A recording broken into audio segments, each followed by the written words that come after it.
Good morning, my friends. As we were talking this afternoon about Ed's life-shifting series on managing anger and creating healthy relationships, it occurred to me that there are really two primary organizations to our personality when it comes to our most primitive emotion. One is anger, and the other is fear.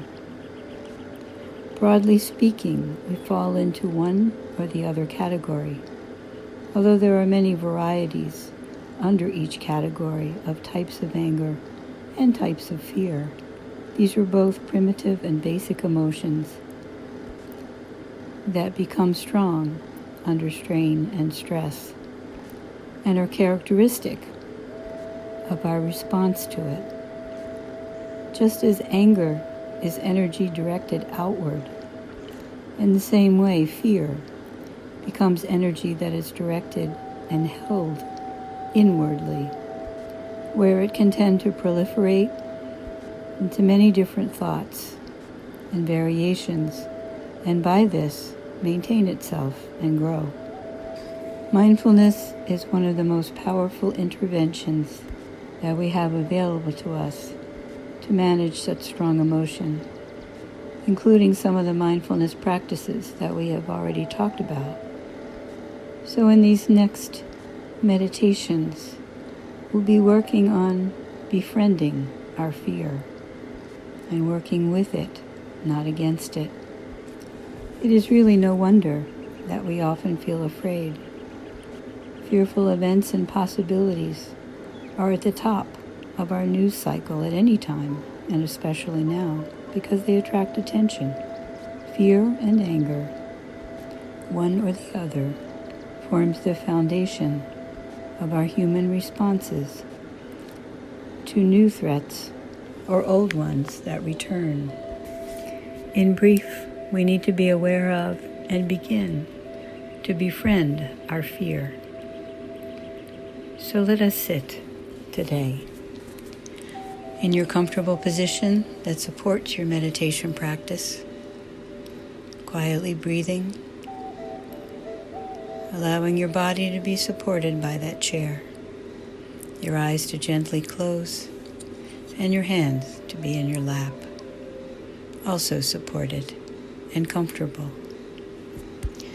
Today's meditation might be called stepping into your fear and learning about it. Awareness is the beginning. So as you become comfortable in your body and focus on your breath, take the next moment to scan your body and to mindfully note any areas of tension. If you do not notice any areas of tension, then actively choose to think of something that you know makes you feel tense or provokes fear and anxiety. Bring that to mind, or focus your awareness on the sensations of tension in your body. Body or mind, let us befriend that fear, or at least let us know that we're willing to do so. Stay with me, my friends. Focus mindfully on the stimulation for that fear or tension. Bring it to life inside of you.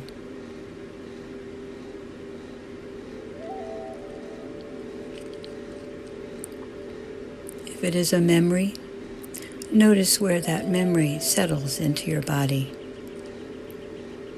Even in the smallest way, notice in your body where that tension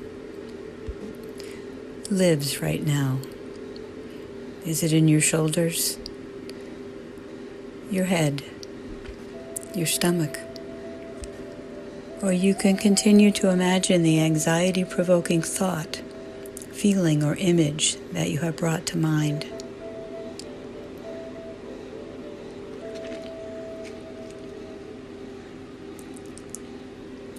Allow yourself to create as strong of a feeling of fear or anxiety as you can.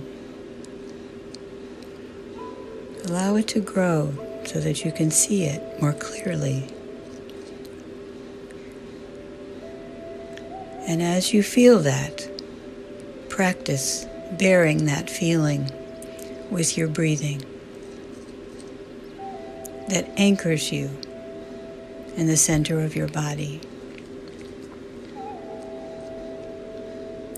I welcome you, little fear. I want to know about you. I feel your energy.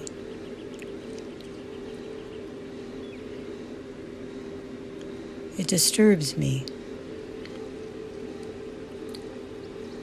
Sometimes catches me off guard. See if you can maintain this intense level of anxiety or fear for just a few minutes. Really sit with it in your body or in your imagination.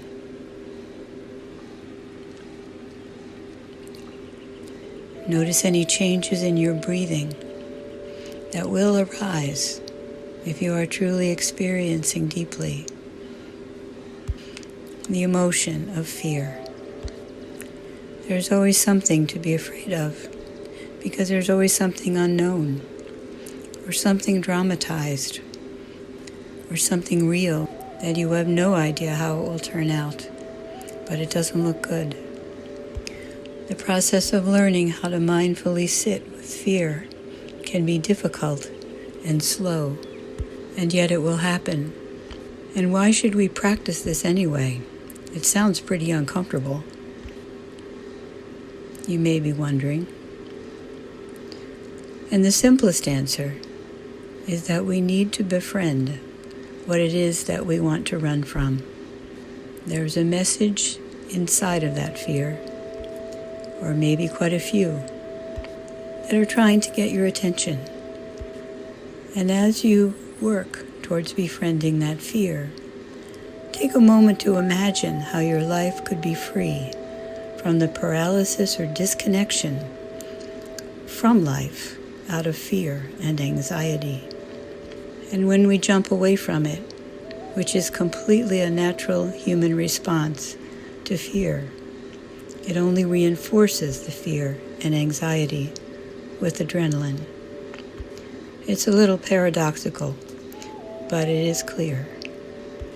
And returning to your body, which has been sitting with fear, as well as it knows how right now, in the beginning of this practice, I invite you to take a full and slow in-breath, drawing it up your body, through the center of your body, all the way up to the center of your head.